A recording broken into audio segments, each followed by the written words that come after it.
Bonsoir messieurs, dames. Alors nous sommes encore revenus dans le cours d'art dramatique numéro 174 avec Jojo et Filoudengo.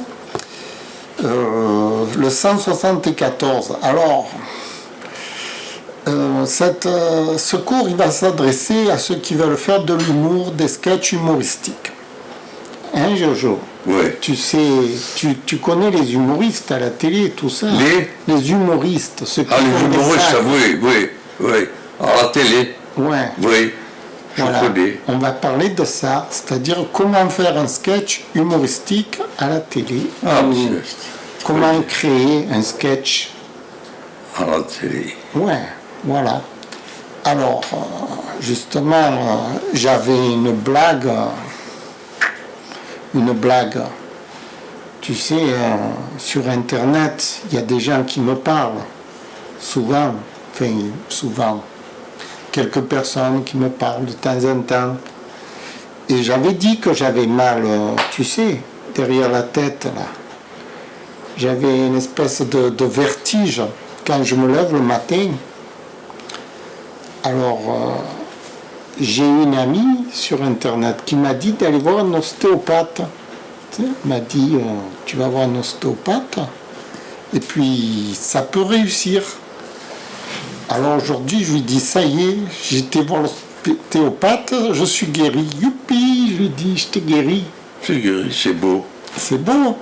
Alors, elle me dit, mais tu as déjà vu l'ostéopathe? Déjà? Moi, je dis, ben oui, c'est-à-dire l'ostéopathe, c'est moi. J'ai dit, j'ai pris ma tête, j'ai tiré comme ça sur ma tête.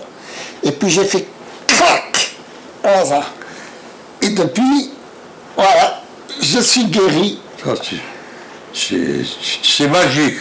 C'est magique, c'est magique. C'est magique, vraiment. Depuis que j'ai fait ça, je parle de travers maintenant. Tu parles de travers? Tu t'es détraqué pour de bon, là, on dirait. Hein?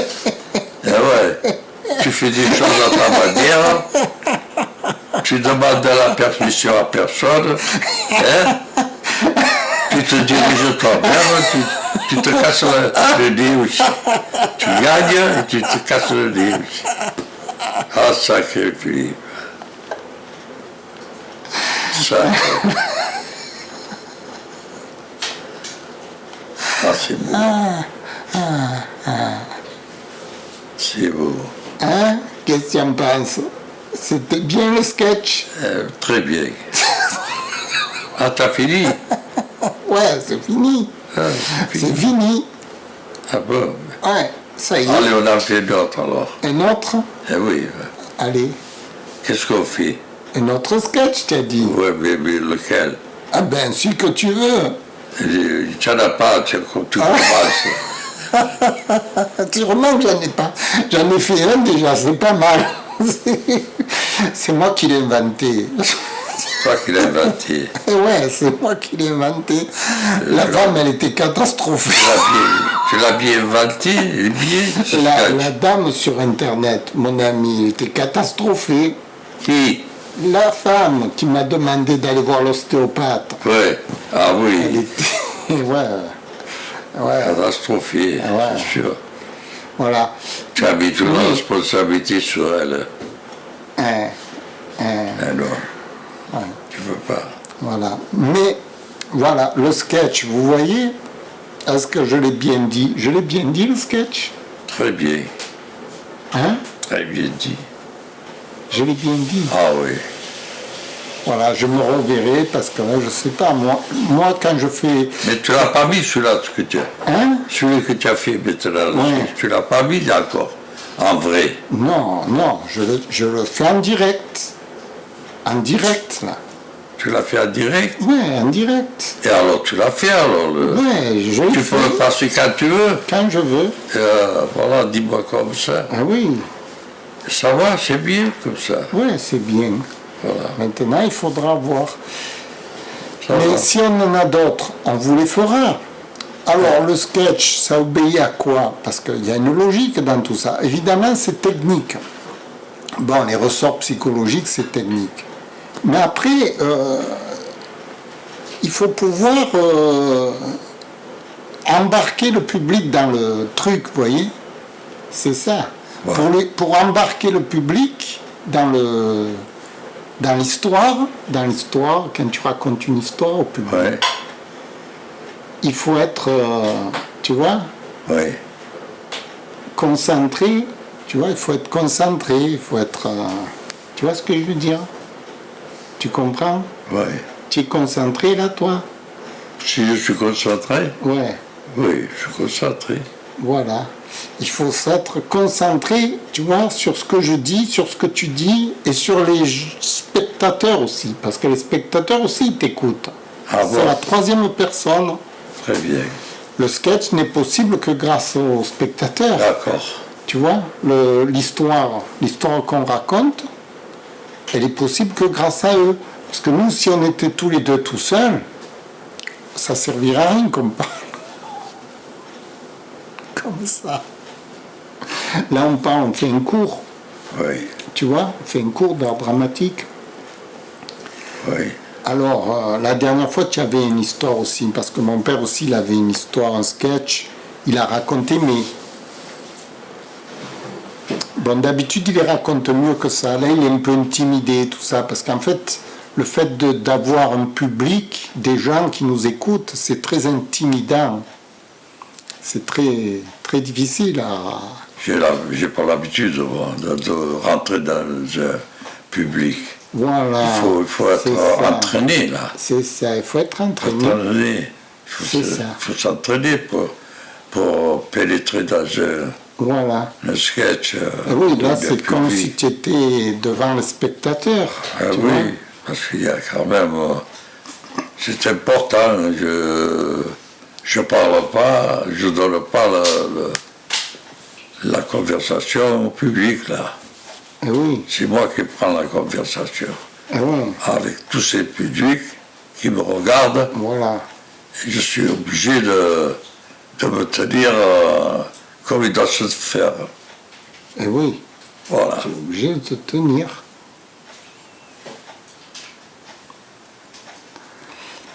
C'est intéressant parce que là, vous avez un acteur débutant qui ne sait pas du tout monter un scénario, ni une histoire. Parce que si vous voulez, quand on joue une histoire devant un public, il faut d'abord l'avoir en tête, l'histoire, et puis après, il faut être capable de la dire, l'histoire. Et le fait de la dire en décalé par rapport à l'histoire réelle, et la rebalancer une seconde fois, on n'est pas, normalement, un être normal n'est pas habitué à faire ce genre de choses, parce que d'habitude on vit les choses qu'une seule fois dans la vie, on ne les revit pas deux fois.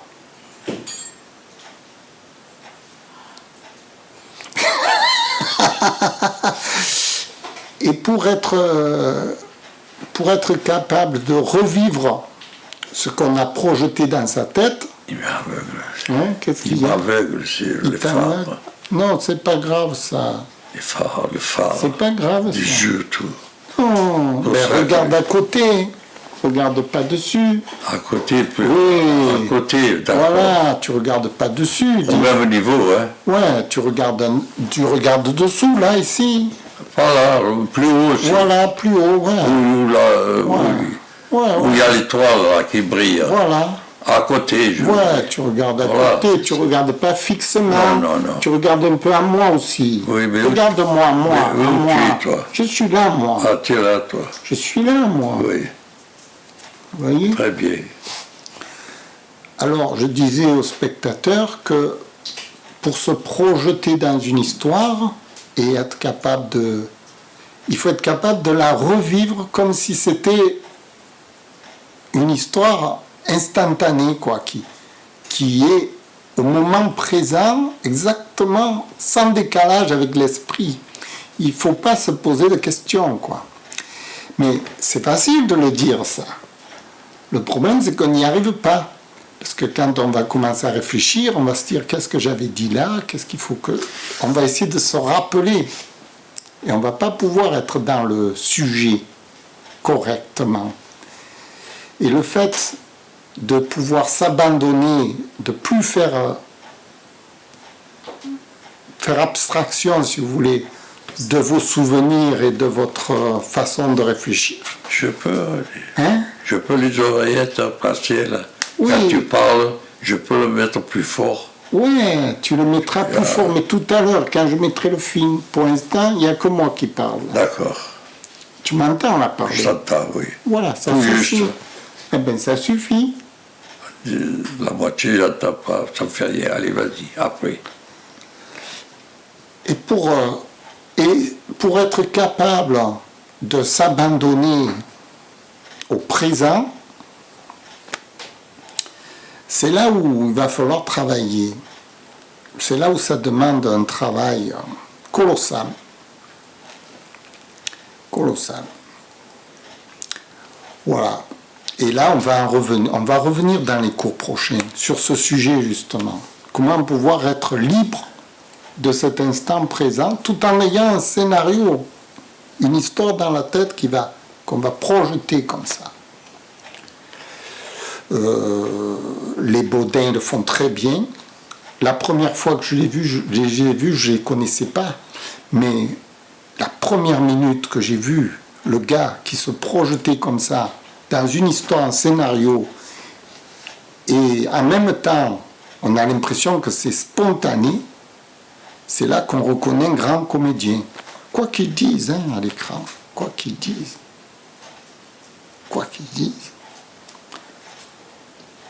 C'est là qu'on a l'impression que ça n'a pas été préparé, quoi. Et d'ailleurs, c'est naturel. Quand ça sort, c'est naturel, c'est instinctif, vous voyez. C'est le truc, ça, pour atteindre cette instinctivité du joueur, quoi, du comédien. L'instinctivité, c'est ce qui est le plus difficile, on va dire, c'est le summum du travail, quoi. Ça vient après 15 ans, 20 ans de travail. Il faut travailler. Vous voyez, il faut beaucoup travailler parce que ça met en jeu beaucoup de choses dans l'esprit. Il faut se libérer de beaucoup de cartels qu'on a dans la tête. Pour se libérer de tous ces cartels, il faut résoudre tous les problèmes qu'il y a à l'intérieur de la tête, etc. Avec l'inconscient, etc. Pour pouvoir avoir un inconscient qui nous propulse comme ça directement sur la scène avec un scénario et on va obéir au scénario alors qu'on ne sait même pas qu'on obéit à quelque chose, quoi. Quand on est en direct, on est en direct. On ne réfléchit pas à tout ça. Et alors que ça vient tout seul. Comment ça faisait que ça vienne tout seul comme ça? Voilà. Par exemple, mon père qui est à côté de moi, lui, il ne peut pas jouer à ça. Il ne peut pas se projeter. Il est complètement bloqué devant la caméra. Hein? Lui, s'il commence à parler, il va parler d'un souvenir qu'il a eu. Mais à l'instant présent, là, il ne peut pas imaginer ni un scénario. À peine il peut me répondre. Là il est ailleurs. Hein, Jojo? Comment? Qu'est-ce qu'il y a? Tu nous as quittés, là, dans le petit moment. Quel cinéma? Tu nous as quittés. Tu n'es plus dans la scène. Dans la scène, il faut que tu me parles, là. Il faut que tu me parles, il faut là. que je te parle, bien Oui. sûr, mais donne-moi la réponse. N'importe quoi.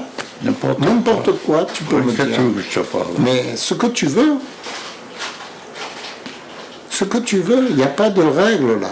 Pourvu que ça te vienne, Oui. que tu en aies envie de le dire. Tu en aies envie, tu vois. Oui. Il faut que tu aies une idée avant de me parler. Tu as envie de me dire ça, par exemple, sur scène. Hein? Tu as envie de... Avant de parler, évidemment, il faut avoir une envie de dire quelque chose à quelqu'un. Vous voyez? Avant de jouer la scène. Avant de jouer la scène, on se prépare déjà d'avance à dire, on va dire ça, ça et ça. Puis après, quand la scène arrive, on redit ce qu'on avait prévu de dire. Lui, il n'a pas rien prévu puisqu'il ne sait pas jouer la comédie, il débute. Il n'a jamais appris ça. Il n'a jamais été comédien nulle part. Donc, il est complètement Voilà. Eh bien, écoutez, je vous remercie de nous avoir écoutés pour ce cours 174 173, je sais plus. 174, je crois. 174, le sketch humoristique. Comment jouer un sketch humoristique? En résumé, quoi. On a une histoire dans la tête, bon, une histoire comique. On veut la jouer, mais le problème, c'est que quand on veut la jouer, ben, on n'y arrive pas. Donc, il faudrait que j'ai un papier, un carnet, que c'est marqué, voilà, que j'ai fait ceci, j'ai fait cela. Déjà, putain, ça m'ouvre les yeux. D'un coup, je vois écrit. Même je vais passer à côté, au moins je le vois. Au moins je le vois, je vais le faire. Mais là, ça n'a rien du tout, rien. Ah, fait le boulot. Philippe, ça va pas, ça. Eh bien, je te l'écrirai sur un papier la prochaine fois. Et même des lettres, en grosse lettre comme ça, écrit. D'accord. Sans lunettes, que je puisse le voir déjà. J'ai lui préparé un carton. On va rigoler. Après, je veux te faire... après, je vais pour les... Là, c'est pour les yeux. Pour les yeux. Tu vas faire des grosses lettres, grosses lettres, tu fais. Je mettrai... On peut pas un panneau comme ça. Tout ça écrit. D'accord. Ok. Tu vois? Ok. Là, au moins, tu vois quelque chose à peu près. Je copie là. Mais seulement, toi, tu ne l'as pas copié, tu l'as inventé. Et celui-là, on le met. D'accord. Ok, on fera ça. Et après, pour entendre, tu parles. La moitié, je ne t'entends pas. Là, je vais y aller au oculiste. Il faut que je paye un gros prix pour faire donner aux oreilles.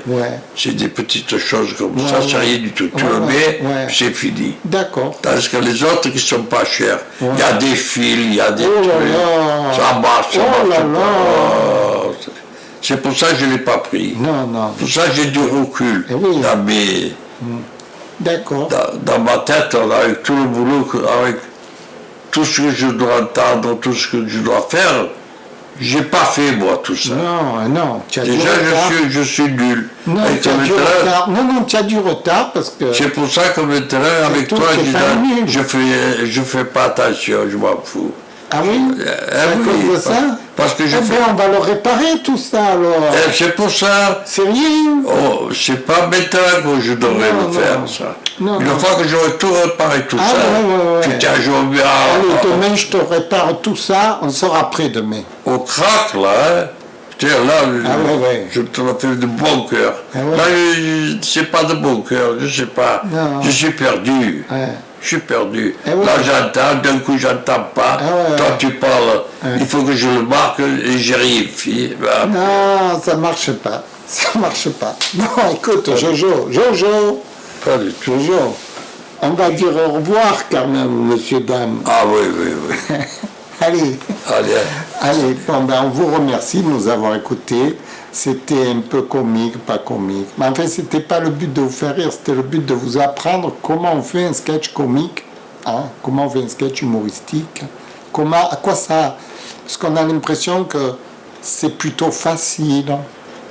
C'est plutôt facile d'être un humoriste. À première vue, comme ça. Voilà, je vous remercie. Oui. On dit au revoir. Oui. Au revoir. Au revoir.